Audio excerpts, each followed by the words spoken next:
The one that I keep seeing that I'm so excited about is content. It's so good. It doesn't feel like, oh, this took me 2 hours to set up and I only got 3 subscribers from it. People loved it. Like his audience ate that stuff up. But it makes me wonder, like, how did they grow their email list? I think this is a really strong strategy, especially if you love writing and you're good at writing. I didn't do that. That would have been smart.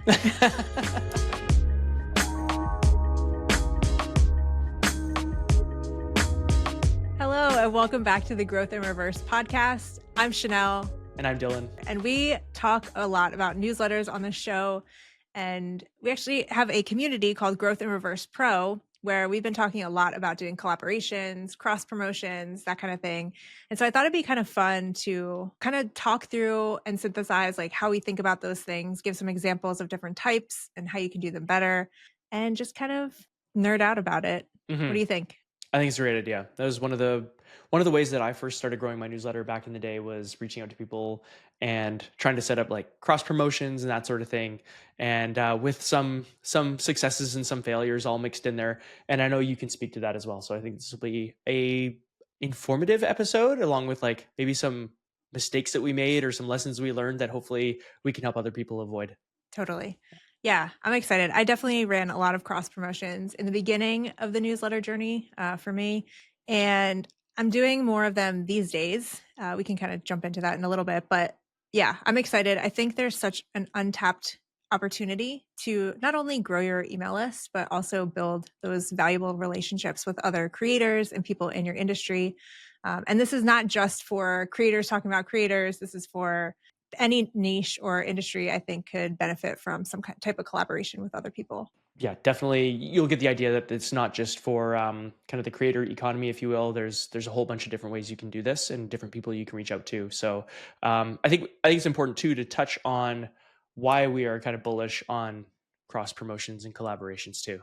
If you've been on social media trying to grow your email list that way recently, you probably noticed that a lot of the algorithms and social media platforms are kind of changing all the time. This has always happened, but I feel like multiples have started tanking reach in a sense more recently. So Twitter, I mean, we don't really have to say much about that. That is just like, it's no man's land unless you have like the right content right now. But I think people like me and you, Dylan, I know you were on there in like 2022, 2023. It was great. It was awesome. You could easily build a subscriber base, meet cool people. I think we actually connected through Twitter as well as Jay's community. And so I think it's just not the same anymore. Like it's still okay, but it's not the same. At the same point, LinkedIn has been kind of dropping reach as well. It's still great. I still think it's kind of like the Twitter of 2023-ish, but impressions are going down. It's getting a little bit harder as more and more people transition from Twitter over to LinkedIn. So I think it's getting more crowded that way too. Yeah, absolutely. I even have noticed just from at the beginning of 2025, we did like a 30-day LinkedIn growth challenge. And it was great because I was posting every day. I was growing. I was getting a decent amount of impressions, definitely more than when I was not posting hardly at all. Funny how that works. But I found now about into Q2 of 2025, still posting pretty regularly, but impressions have gone down pretty significantly, at least on average. So more validation to me that doing cross promotions and collaborations and that sort of growth planning and pipeline is that much more important, because we have a bit more control over that than we do what happens with the algorithms. It's getting dicey out there. I even saw this morning I saw on Instagram Threads, like their Threads platform, I saw the first ad. Oh, I saw an ad. I haven't seen an ad on there yet. No. So I guess they're actually testing monetization. So that's even going to go down, I'm sure. Of course they are. Yeah. They're going to tank impressions, so you'll have to pay to get eyeballs, just like Facebook It's only a matter of time. It was. Yep. Yeah. So I guess we've been talking about cross promos, collabs. Let's give some examples of types of collaborations and cross promos. I mean, I think if you've been in the newsletter space for any stretch of time, a cross promo in your mind is probably just a typical, like, I'll talk about your newsletter, you talk about my newsletter in a little blurb somewhere inside of an issue of your email. Yeah. And we'll send each other subscribers. And that's great. And that does work. And I think that could be a good, effective way, but there are plenty of other options as well. Yeah, absolutely. That's kind of the most basic, I think, rudimentary version of like a cross promotion is just like sort of a newsletter swap, mention swap, if you will. They're easy to set up. They're pretty low lift, and they can work. So it's a good place to start for sure. Absolutely. Yeah. So there's newsletter swaps. You can have them talk just about your newsletter. You can give them a specific lead magnet you want them to promote, a different resource. Could be like an email course, even, which I Hmm. guess could technically be a lead magnet, but in a way, they're different for me. Yeah, yeah, um, you can share different articles. Like I could go to Dylan and I could go to Dylan and say, "Hey, I wrote this deep dive on XYZ person. Can you share it in your upcoming newsletter?" yep. And that's a version of a swap as well. Yep, that works. If you're just doing it one way, then I guess that's more of just like outreach to get like PR. But if you Yeah, are, offering to share something of theirs as well, then obviously that brings in the cross promotion, the cross aspect of that into play. So if you are reaching out to kind of promote an article for somebody, then or in their newsletter, then you'll definitely want to offer, hey, do you have anything that I could share in my newsletter? Because they're going to be much more inclined to reciprocate if you're going to do the same. totally. Yeah, this is the most common one that I've done, but I've also done a couple other options as well and seen more done recently. I think one of the other ones that comes to mind is like a dedicated piece of content. So, like if Yeah. I were to write a deep dive on Dylan and how Dylan grew his newsletter, that could be a form of a swap. I haven't done that with my deep dives just because I feel like it's weird, but I know other people do. I know Packy McCormick has Yeah. done, or at least used to, he did sponsored deep dives. So companies would reach out if he felt like it was a good fit. They would pay him. I think at one point it was like 20 grand an article or something crazy to do a sponsored deep dive. I mean, he would be honest about everything and like write down the whole story and the journey of their company. But people loved it. Like his audience ate that stuff up, even though it Hmm. was sponsored. Yeah, I think because he came, it wasn't just like an advertorial type of like, oh, I'm going to write some nice words about this company. It was like actually like he was critiquing the company and exposing maybe some flaws or some things you should look out for. And it wasn't just like, oh, they're paying me, so I'm going to say every nice thing under the sun about them. So I think that's really interesting. If you can, and if you can get 20 grand for a for a deep dive, then power to you. Yeah, don't quote me on that number. Yeah. I might be forgetting the right number, but I'm pretty sure that's what it was. At this point, I just looked. Packy has over 241,000 subscribers, so Wow. a decent chunk of change for one of those anymore. Hmm. Oh yeah. But yeah, that was something I've seen as well. Yeah, it's a good strategy to go down. If you can be, if you're permitted to be critical to some degree about it, if you're doing that kind of a deep dive, then I would be hesitant to take money from somebody where I'm just like only publishing the good stuff about it. And I guess as we go down, I just wanted to call this out as we go down this list of different kinds of cross promos and collaborations.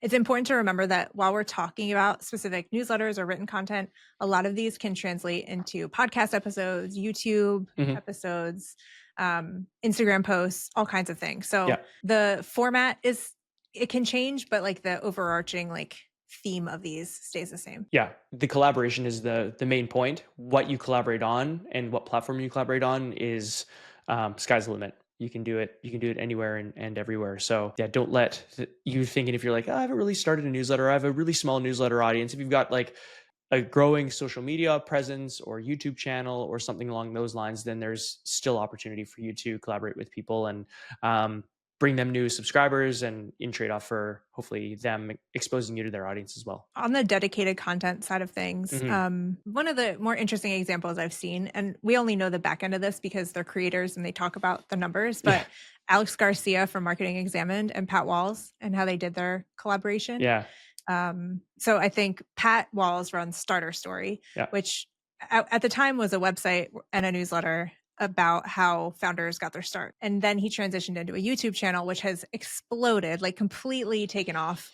But at the time, I think he had like 30,000 YouTube subscribers. Okay. And so he and Alex Garcia from Marketing Examined, who had 30,000 email subscribers, were like, hey, let's do a collaboration. And so Pat recorded a full video about Alex's story, like shared his journey and all this stuff. It was a great video. And that it got like hundreds of thousands of views. I Wow. think at this point it's like Wow. 150,000 views. And then on the flip side, Alex wrote this nice piece about Pat Walls and like shared Starter Story in his newsletter. So it was like a different kind of collaboration in the sense that one was a video, one was an article. It worked out well. I think Alex Garcia said he got like 5 to 10,000 email subscribers from that video, Mhm. and that was in the beginning when it had just launched. So I'm sure it's even higher now. Oh, I'm sure he's been getting like just, kind of that trickle in subscriber effect. As soon as the algorithm kind of picks up this video and starts showing it to a bunch of people, it's like, oh, I just got another 150 or 1,000 subscribers from that YouTube video. 6 months, a year later, which is, I'm sure he's gotten a lot of a lot of trickle in effect of Pat's channel blowing up. For sure, trickle is Yeah. probably the wrong word. It's probably a lot heavier of a rush of subscribers from it. Fire hose. Mhm. Yeah. But so I thought that one was cool. And I always like to use that as an example because it opens your mind to like, hey, they don't have to be the exact same type of content and they don't have to be on the exact same format. No, it could be something on. I think what would be cool is like you're talking about the same topic, but there's a video creator talking about it in your newsletter, just like these guys talking about it, and not necessarily even YouTube, but maybe a TikToker or somebody who's got a really good Instagram audience. You can collaborate with these two different platforms and share this great Instagram account, or this great post or this great tip from this Instagram account that's in the same vertical as you or the same niche or the same industry, and they can share your newsletter on one of their posts as well. So I think there's definitely an opportunity that people aren't doing as much because we just think like, oh, I write a newsletter, so I need to collaborate with other newsletter writers. Whereas, Alex and Pat proves you don't have to do it that way. And I think there's an opportunity to kind of cross-pollinate, if you will, from one sort of format, audio, video, written, to another. So something to keep in mind for Yeah. sure. I think this could be really interesting for someone who is, maybe they're natively a LinkedIn person, Hmm. but they collaborate with someone on Instagram. And then you're almost like launching your Instagram with another person. So Yep. you can have them like promote your Instagram account if it's new. That's not going to necessarily drive email subscribers, but I do think it's a cool way to kind of launch a new channel. Yeah. Well, I mean, it's great for at least top of funnel, right? So if you have somebody else who's got 10, 20,000 subscribers, or sorry, followers on Instagram, and maybe you have a dormant, like me, a dormant brand Instagram account, then why not? If you have a plan to kickstart it, this would be a great way to do that. So uh, finding somebody who'd be willing to share it with you, or share your account with their audience, where you share their Instagram account in your newsletter, or wherever that might be, would be a good way to do it. It would be a good way to like revive an existing account that's maybe gone a little bit dormant. I Yeah. think that's an interesting one. Yeah, I like that. What examples do you have that you like thinking about? The Alex and Pat one is a really good one. That's the one that I keep coming back to. I just think in general, I like thinking about it from the angle of more the industry or format or topic, not format, but topic, or niche that you're in. And there's people who are creating content on all different types of platforms within your niche. So I like thinking about it more in that regard for these kind of cross promotional opportunities that are maybe a little bit more unorthodox. So if you are, we talked about the creator space. So just as an example, and that's probably a bad example because there's so many people already doing this in the creator space. But let's say I'm looking at my desk. Let's say you're in the woodworking space, right? You're writing a newsletter about woodworking and woodworking builds and how you're building out furniture for people. And then you see a Instagram account that's like really crushing it. That would be like a natural fit to swap there. That's just like a very top of the head idea. But Yeah, I like this. Let's pull on this thread a little bit okay. because this makes me think of I, c- I go down rabbit holes sometimes. I ended up on YouTube a couple weeks ago and I was watching this carpenter and he was so good. And like I'm not a woodworker person. Like I Yeah. think it'd be awesome to be able to do that, but I don't know where I got down this rabbit hole, but he was showcasing how he used a 3D printer to like make different tools that serve specific purposes, but they don't Hmm. sell them anywhere. So like you Wow. can buy his plans. But this makes me think like if you're a woodworker or whoever and you collaborate with like maybe some guy who does 3D printing, like Hmm. that could be an interesting one. Yeah. And then Like you're cross-pollinating on each channel. adjacent industries, but not like Yes, cannibalizing each other's growth. That's really smart. totally. Yeah, I love that. Yeah. So I think that could be an interesting one. And adjacent is like the sweet spot. I think adjacent audiences are the Hmm. sweet spot. Instead of trying to go after like the exact same person who talks to the exact same audience, like maybe you find someone who's talking to the same audience, but in a different way, like Yeah. that woodworker and the 3D printer. Or I always come back to like, you're like a CFO or a finance person, like a personal finance person, and you're talking to dads, right? So go to the dad channels that are like dad runners Yeah. or I don't know, golfers or something, and collaborate with those people. And then you could just do like one piece of content. You're Mhm. getting in front of the right audience. It's still a really good fit. Yeah, it really works well too when you're like kind of a service provider or you have a product that can support them in a specific sort of niche or industry. Yeah, that's smart. I think you give a good example of that in your course that you're creating, right? Yeah, I Yeah. guess so in the Growth and Reverse Pro community, I'm like kind of slowly building out this course of like videos of me just like walking through how I do cross promos, ways you can do them better, giving away templates and that kind of thing. So that'll launch to the public soon, but right now it's just for community members. They get it free because they're in there and there are people.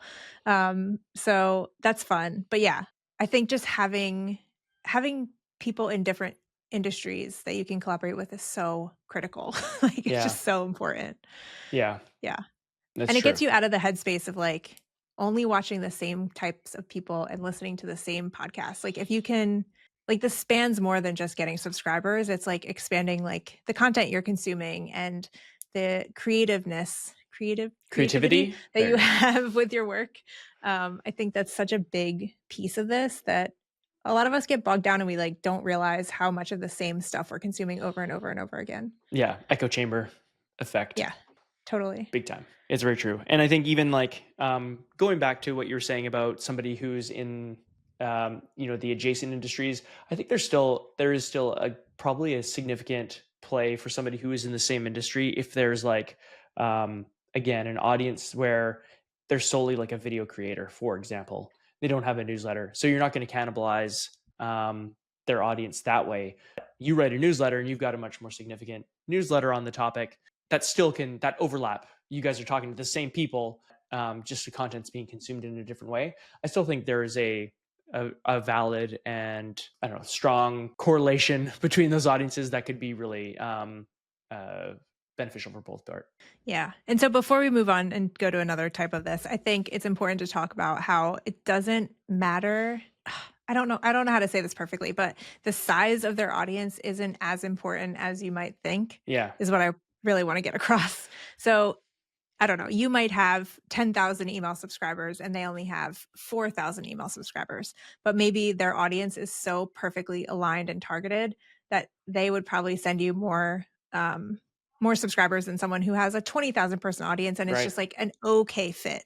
So I feel like people get really bogged down with like the size of an audience and not as much the quality and the alignment in the content and the audience. So I just want to make that clear before we keep moving because I see this happen a lot. People will be like, "Oh, well, I have 20,000 subscribers and they only have 5." And I'm like, "Honestly, they're probably a better fit for you." Yeah. Like they might actually send you better quality people than someone who with a much larger audience. Especially if I mean you can look to like how long they've been growing their newsletter as well, find out. I mean you can poke around and find out open rates and that sort of thing if you want to be a little bit nosy and see really if this is worth your while. But yeah, I think size matters, but it also doesn't matter. So I think size matters in the sense of if you only have 1,000 newsletter subscribers or 500 newsletter subscribers, you're probably not going to reach out to somebody who's got 50,000 or Right. 100,000, right? So like be cognizant of that and mindful that those creators probably, even if you have 100% open rate, which is pretty much impossible, there's probably not really worth the effort for them, or you're getting way more than they are. So think that through definitely before reaching out to somebody. I'm actually remembering that I did record a video of me being super sleuthy and walking around trying to find out like how this person grew their email list on there too. Cause it's important. Like somebody who's just like, not to poo poo on like paid recommendations, but if somebody's just growing through that or like free recommendations and not doing anything else, like the quality of their list might not be as high.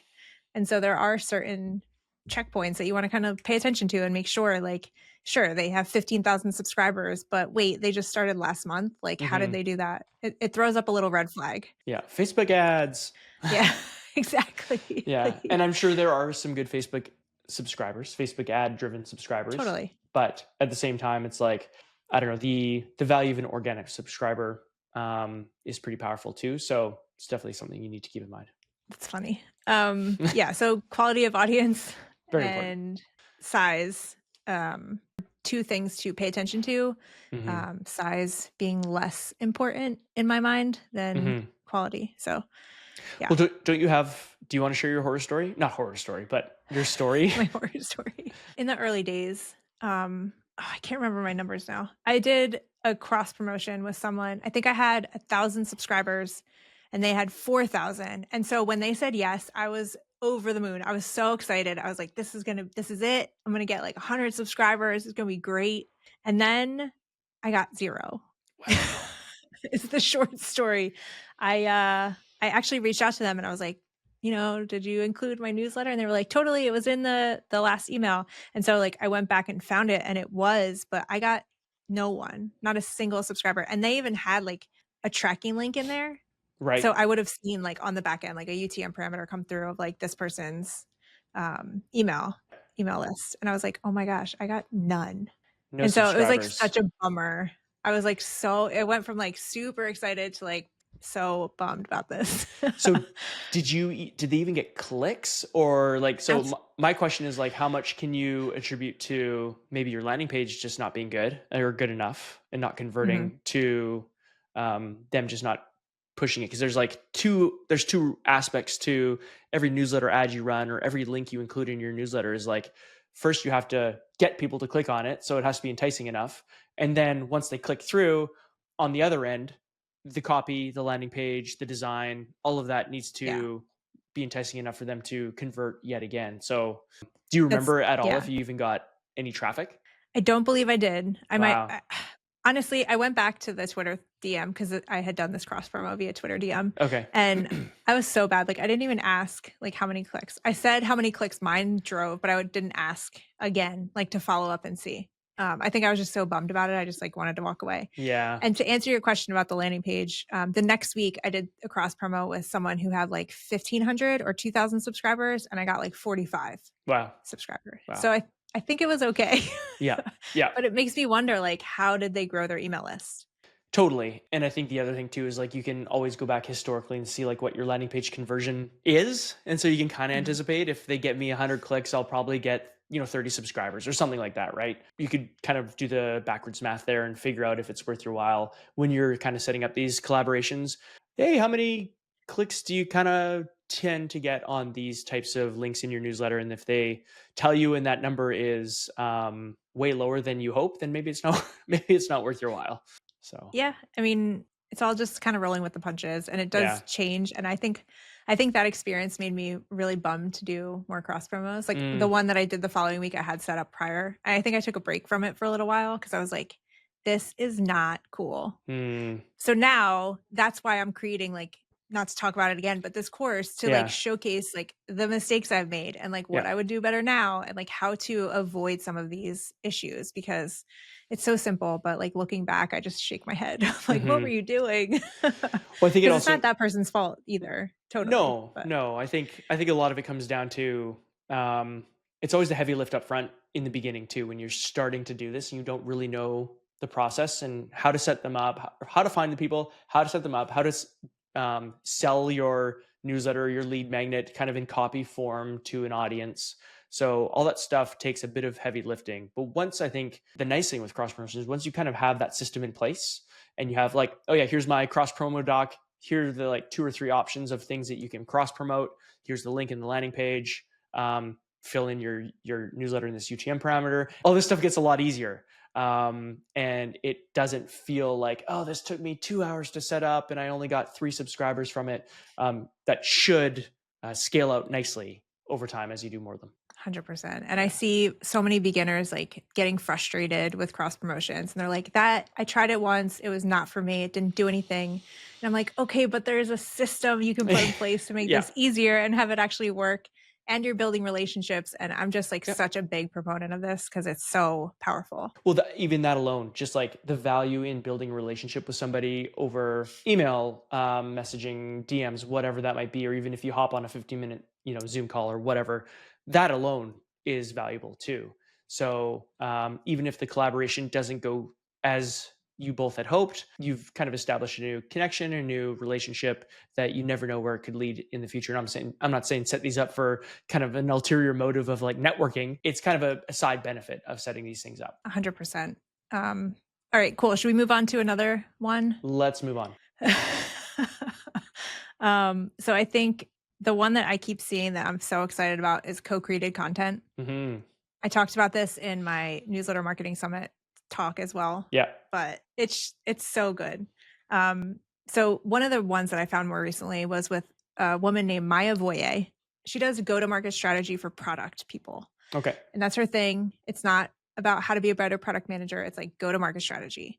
And so she has been doing cross promotions with other product people in the space. And so she is not just doing cross promo. She's like co-writing these articles with them. So one example is with Akash Gupta, who we've had on the podcast before. Mm-hmm. And so he had this huge audience, and I saw that she had done a collaboration article with him. And I was like, oh, cool. So I like clicked through. I was expecting her to have like 40,000 subscribers. She had 3,000 subscribers. Right, and he had 100 and something thousand subscribers. And I was like, whoa, how did this happen? Which was so cool. And so I saw that and I was like, we even asked Akash about it because I was just so flabbergasted with it.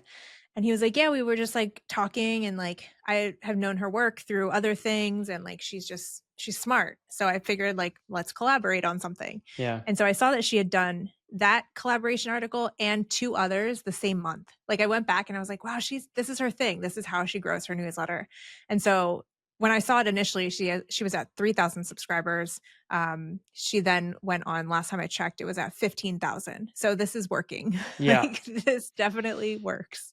No, absolutely. And I think it's also important to note that she's just not writing a 800-word article for Akash and these other people. Wasn't this like an 80-minute read? 88-minute read. 88-minute read.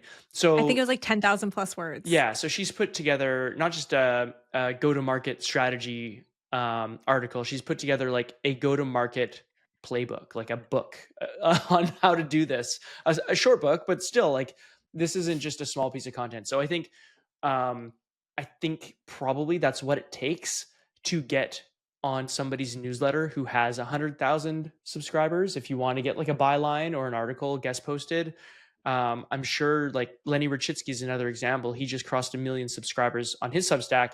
And he even said in that post that like getting people to guest write articles, it does take him time because he definitely edits them and helps massage it and goes through the process with them alongside them.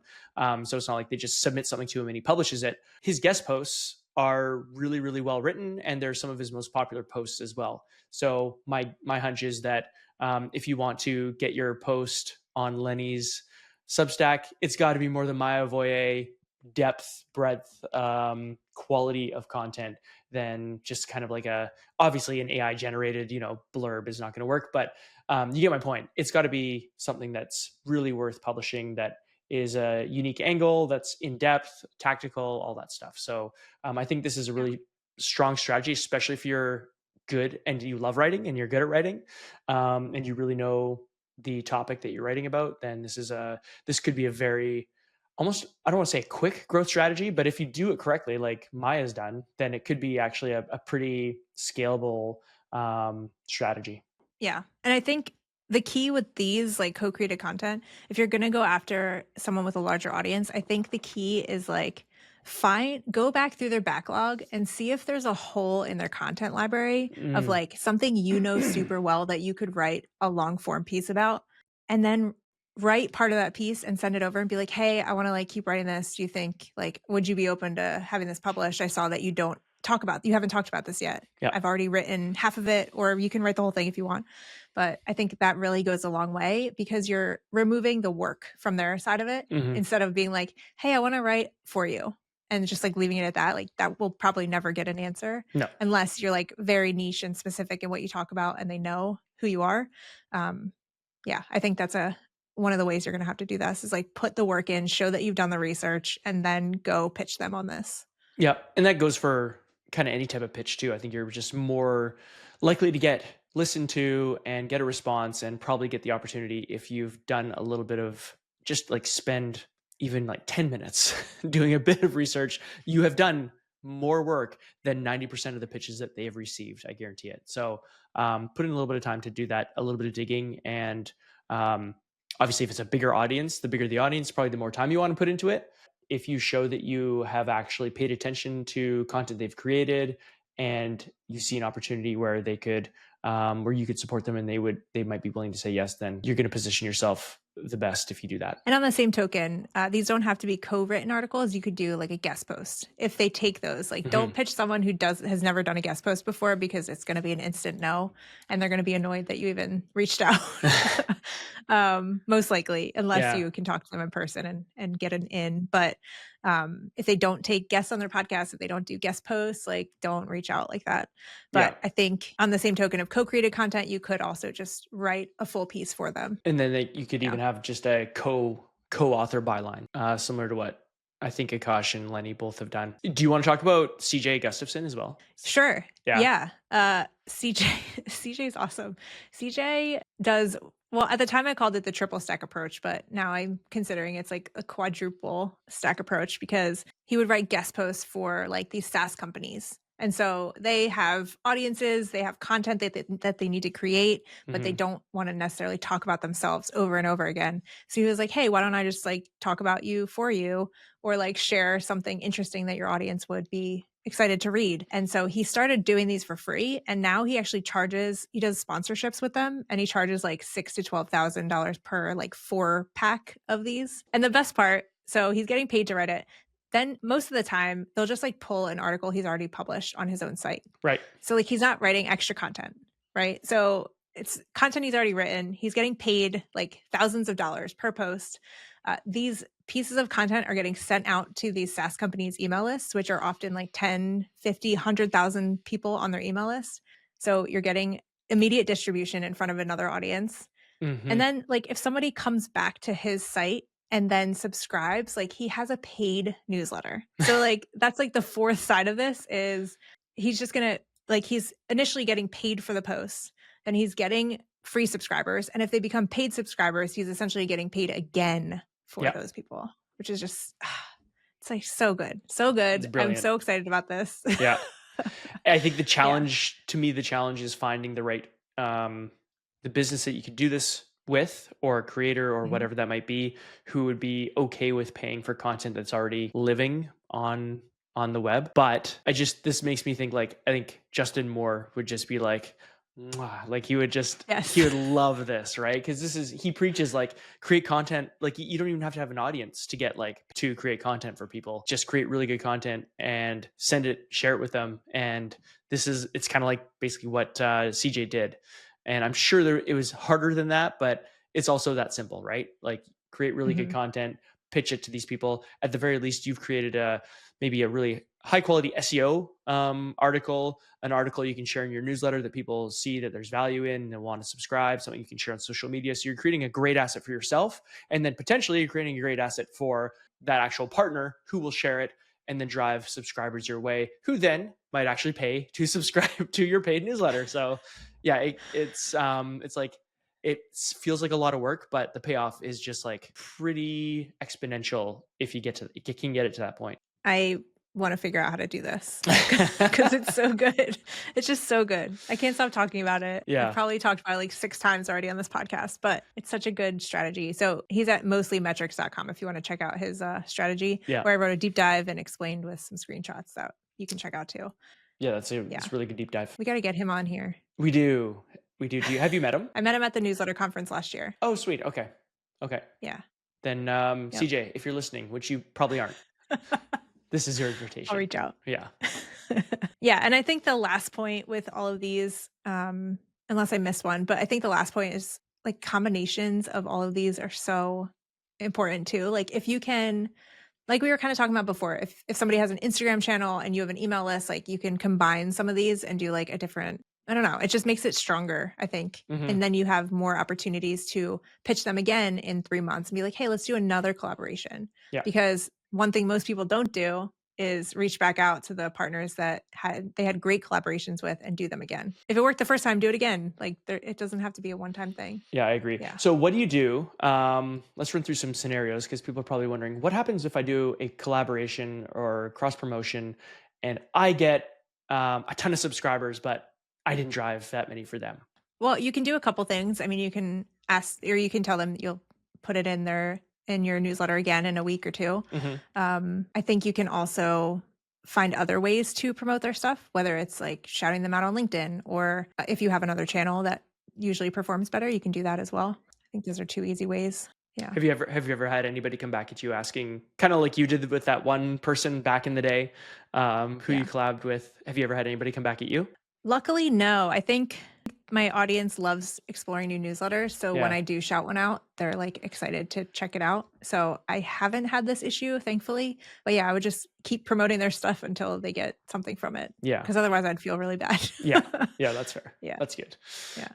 You're a good person, so that makes sense. Do we talk about tracking? I think we should maybe quickly touch on that. Oh, yes. Yeah, we had a call earlier. So we're doing the cross promos challenge in the community. And we had a call, and I was just kind of shocked that like most people weren't, I don't know, they didn't have a good system down for tracking. So in my world, like 2 days ago, I spent like hours figuring out Google Analytics, like GA4. Google Analytics, the original one, like RIP. I miss that thing so much. It was so much easier to like read and find what you needed. And then they launched GA4 and I just stopped looking at it. Not totally, but for the most part. But so I figured out how to set up a conversion, like an email conversion in Google Analytics, Right. which sounds bonkers that I took this long to do it. But so now I have that laid out. And so now I can accurately see like exactly which pages converted into email subscribers and people who sent me that, or like how many I'm getting from ChatGPT. I got a subscriber from yesterday, Right. Yeah. which is fun. Yeah, I had a few of those too recently. It's just really interesting. Yeah. So if you're just getting started with tracking, you don't have to go too crazy with it. You can just have them put in like, on the end of your URL, say like, okay, growthandreverse.com/, which just tells the website like this isn't part of the page URL. REF, which stands for like referral, I think, and then the equal sign, and then you can put in whatever you want. So you could say growthcurrency.net, which is Dylan's website. So if he were sending me people, I could see like on the back end, okay, Growth Currency sent me 2 subscribers or 20 subscribers or whatever. And so it's pretty easy to do that. If you do that now, even if you don't look at it, you can always go back in the future and see it. So it's nice to have this stuff set up so that you have that data later on. Because if you don't do it ahead of time, like you're kind of out of luck. Yeah, you can't rewind and get those UTM parameters. Yeah. Yeah. You can also, for some people, it might be easier just to like duplicate your form in ConvertKit or Beehive or whatever, title it, Dylan's cross promo, and then give Dylan the link to that. I don't love that method because it's messy and hard to like move to other places. But if you are just getting started and that's the easiest way, you can do that too. Yeah, that works. I mean, and worst case scenario too, if you're a little bit confused with like these UTM parameters, just get ChatGPT to create you one. I mean, you probably could say, do this for me, and I'm sure it'll send you out something that's half decent. So yeah, you can always do. You could also use like go to Google and type in UTM builder. Yeah, and it'll give you a good tool. Yeah, tracking is important. Definitely try to do it. And okay, here's an even lower way to do it. So if you have a Google sheet and you put that person's name in the first row or the first column, and then like put the date that they sent you people, and then you can say how many clicks, like ask them after like a week later, hey, how many clicks did they get? Okay, so they said 57 or 570 or whatever. Put that in there, and then you can kind of like estimate your subscribers, or you can see like how many you got that day if you're not getting a ton each day as it is. It can be hard if you have people coming in various different sources, but you can usually kind of get an idea of the average if you're not doing any kind of promotion or anything like that. I get an average of 10, 20 subscribers a day, and all of a sudden today I got 60, or there's an outlier day. You can usually attribute that if you know what date the cross promotion happened. Then it's reasonable to attribute the growth or the significant increase to that cross promotion for sure. So UTM parameters sound crazy and scary, but I would highly recommend that you have somebody add those to it, because when someone comes to your website from an email, it's like a black box. Like Google does not know where they came from. Like even unless that person has UTM parameters and like it puts in like the title of the email, if they don't have that turned on, like Google Analytics will not show. It'll say like not set or direct traffic. So it's kind of important with email. Like if you were to link to my site, Google Yeah. Analytics would see that just If like I on was your to, website. if I sent, hey, check out Growth in Reverse in my newsletter, and I just linked growthinreverse.com, nothing, and people clicked on that Nothing. and then went and subscribed, you wouldn't see that came from Growth Currency newsletter or from Kit even or anything like Right. that. Yeah. Unless you have like in Kit, they have like auto tagging. So it'll automatically add parameters if they Okay. have that turned on. But if not, yeah, it's like a complete black box. Who has to turn that on? Like me as the sender of the email? Yeah. Okay. hmm Or you could just add like that REF code that I Yeah. was talking about earlier. Yeah, Yeah. exactly. Fun. Learning stuff every day. This is why I put the me walking through Google Analytics and how to set this up in that course too. Because I was Yeah. like, this is going to be way too confusing. Yeah, they don't even call it conversions anymore, right? You were saying they call No, key it's called events. key events. Yeah. Like what? Those are Why? key events. I Oh don't man, know we got 200 key events today. Yes. Not just events, key events. Key events. Yeah. I'm sure there's rationale for it. The Yeah. galaxy brain, some of this stuff, like overthink terms and names and just like keep it simple for the people. Could be like conversion events, key events. Yeah, key events. Any last parting words of advice for cross promotions, collaborations to the people? Build out a system, figure out how to make it easier on yourself because these are worthwhile. And so if you can kind of just set yourself up for success beforehand, it makes it so much easier and you avoid so much frustration. Yeah, I agree. Really helpful thing is keeping track of this stuff in some kind of spreadsheet or database where you're like, these are the people I want to outreach to. These are the people I did outreach to. Here are the days that we are setting up a cross promotion. Even if you wanted to like estimate on their size of their newsletter, or if they tell you, you can enter that information so you can get an idea of how much or how well it worked. If you want to do it again with them. So all that stuff, if you can keep track of it, is just going to make your life a lot easier. And then I think one thing that I found very helpful is having like a Google Doc or something in Notion that basically you can link to for your collaborator or cross promoter if you're doing like cross promotion swaps, that kind of thing, where it's just got all the details for that, the name of your newsletter, a blurb about your newsletter, so they don't have to do as much thinking. They can definitely, like, I'm sure you've let people write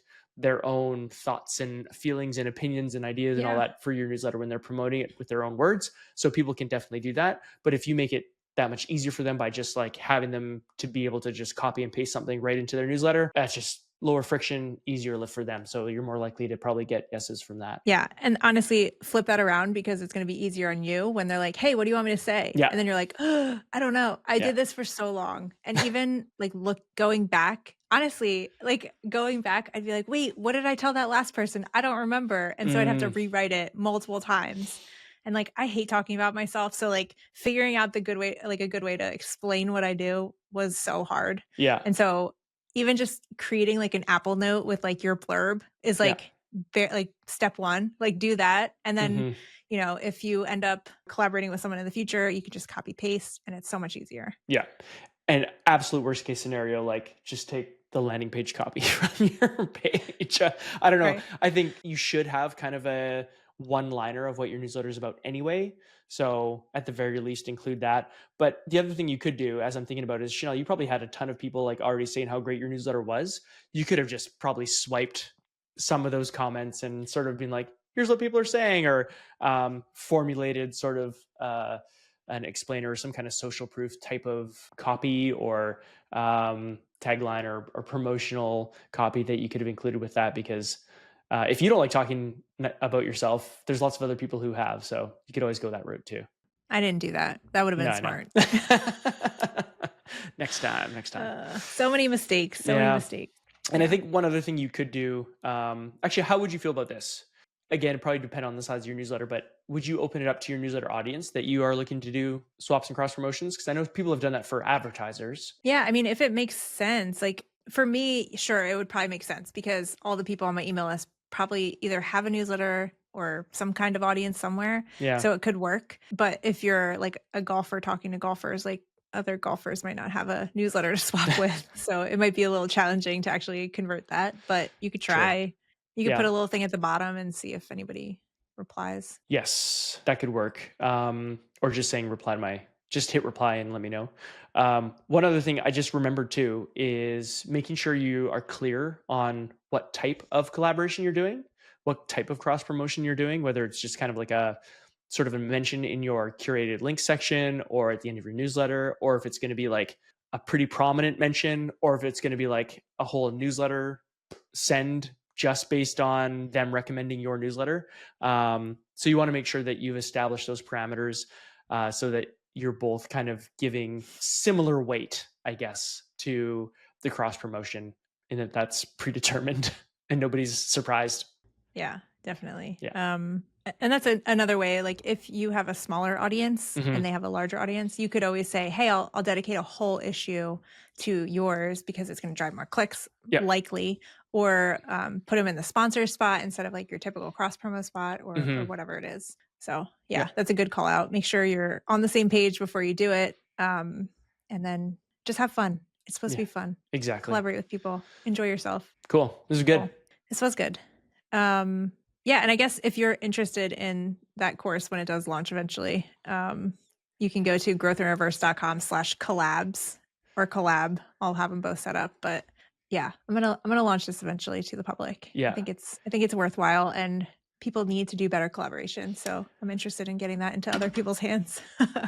I think it's huge. Again, just the way the algorithms are treating us these days and how hard it is to rely on them. And even if you get a significant amount of traction, it's still hard to convert people from social to a newsletter. It's not easy. So I think collaborations are very powerful. You can do them right. And they don't have to be this daunting thing.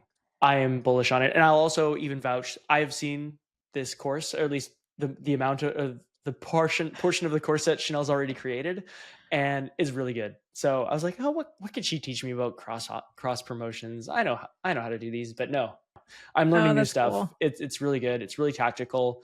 And I'm not just blowing smoke because I'm co-hosting this with you. I thought it was actually legitimately really good. Awesome. Well, thank you. I appreciate that. No problem. It's good to hear. Yeah. Sometimes when you're creating these things in a vacuum, you're like, I hope this is helpful. No, it's good. And you get into the mind of Chenell too, because this is like how you do your deep dives, right? Like you're like going down these rabbit holes, finding all how to find newsletters to cross promote with. And it's really valuable, really interesting. I think a lot of people will get a lot of value out of it. I'll go ahead and Venmo you now. Thank you for that nice testimonial. Yeah. I'm just kidding. We didn't even have Venmo in Canada, so it wouldn't work. So yeah, well, consider it free. Awesome. I appreciate that. So growthinreverse.com/collabs. I just set that up. So it's good. Just live on air. Awesome. Well, This is fun. I'm excited to talk more about this and get some people on here who have done good collaborations and get their take. That'll be fun. Looking forward to it. All right. We'll talk soon.